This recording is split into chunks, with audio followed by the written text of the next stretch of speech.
नमस्कार, जय हिंद, वंदे मातरम। साथियों, एक बार आप सभी का बहुत बहुत स्वागत है देश के नंबर 1 सरकारी यूट्यूब न्यूज चैनल के अंदर। वहीं दोस्तों, आपने अभी तक हमारे चैनल को सब्सक्राइब नहीं किया, सब्सक्राइब जरूर करें। वहीं इस वीडियो को जल्द से ज़्यादा शेयर जरूर करें। मध्य प्रदेश विधानसभा चुनाव 2023 का बिगुल बज चुका है, जिसके अंदर हर पार्टी अपने प्रचार में जुट चुकी है। चाहे बीजेपी पार्टी हो या कांग्रेस पार्टी, हर पार्टी अपनी जीत का दावा करती नजर आ रही है। वहीं मध्य प्रदेश की 230 सीटों का महा ओपिनियन पोल जारी कर दिया है ABP news, times now, furrows सट्टा बाजार और भारत की 5 बड़ी एजेंसियों ने। इस ओपिनियन पोल के अनुसार किसकी बन रही सरकार, किसको हार का मुंह देखना पड़ेगा, इस वीडियो में देंगे हम आपको पूरी जानकारी, तो वीडियो को एंड तक जरूर देखें। वहीं दोस्तों, कर्नाटक में जिस प्रकार कांग्रेस पार्टी ने बीजेपी पार्टी सत्ता से बेदखल कर दिया है, ऐसे में कांग्रेस पार्टी के नेताओं का हौसला और भी बुलंद हो चुका है। वहीं मध्य प्रदेश विधानसभा चुनाव 2023 से पहले बीजेपी पार्टी को तगड़ा झटका। बीजेपी पार्टी के 5 बड़े दिग्गज नेताओं ने बीजेपी पार्टी को दिया इस्तीफा। वहीं दोस्तों, आज हम आपके सामने ओपिनियन पोल रखने जा रहे हैं, और आप मध्य प्रदेश के किस क्षेत्र से हमारी वीडियो को देख वो भी कमेंट बॉक्स में जरूर बताएं। वहीं बात करें सर्वप्रथम इसकी प्रथम सीट जबलपुर की, तो जबलपुर में कुल 8 सीटें, 8 में से कांग्रेस को सबसे बड़ा बहुमत 5 सीटें, बीजेपी पार्टी को 3 सीटें, बीएसपी को 0 और अन्य के खाते में भी 0 सीटें जाती नजर आ रही है। बात की जाए बालाघाट की कुल 6 सीटों पर, तो यहाँ पर बीजेपी पार्टी को तगड़ा झटका लगता नजर आ रहा है, क्योंकि कांग्रेस पार्टी को यहाँ पर 3 सीटें और बीजेपी पार्टी को 2 सीटें हासिल होती नजर आ रही है।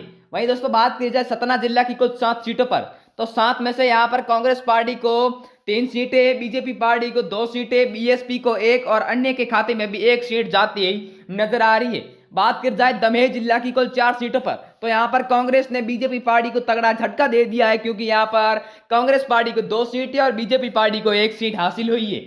वहीं दोस्तों, इंदौर की बात की जाए तो इंदौर में कुल 9 सीटें, यहाँ पर कांग्रेस को सबसे ज्यादा 4 सीटें, बीजेपी पार्टी को 3 सीटें, बीएसपी को 1 और अन्य के खाते में भी 1 सीट जाती नजर आ रही है। बात करी जाए ग्वालियर की कुल 6 सीटों पर, तो 6 में से कांग्रेस पार्टी को 3 सीटें, बीजेपी पार्टी को 2 सीटें, बीएसपी को 0 और अन्य के खाते में भी 1 सीट जाती नजर आ रही है अब की बार। वहीं दोस्तों, बात करी जाए भीड़ जिला की कुल 5 सीटों पर, तो 5 में से कांग्रेस को यहाँ पर 3 सीटें, बीजेपी पार्टी को 2 सीटें, बीएसपी को 0 और अन्य के खाते में भी 0 सीटें जाती नजर आ रही है अब की बार। वहीं बात करी जाए दतिया जिला की, दतिया में कुल 3 सीटें हैं, 3 में से 2 बीजेपी को, 1 कांग्रेस को, बीएसपी को 0 और अन्य के खाते में भी 0 सीटें जाती नजर आ रही है अब की बार। वहीं दोस्तों, बात करी जाए अगली सीट सागर की, तो सागर में कुल 8 सीटें, 8 में से कांग्रेस पार्टी को 5 सीटें, बीएसपी को 0, बीजेपी पार्टी को 3 और अन्य के खाते में 0 सीटें जाती नजर आ रही है अब की बार। वहीं दोस्तों, बात करी जाए अगली सीट सीधी जिला की,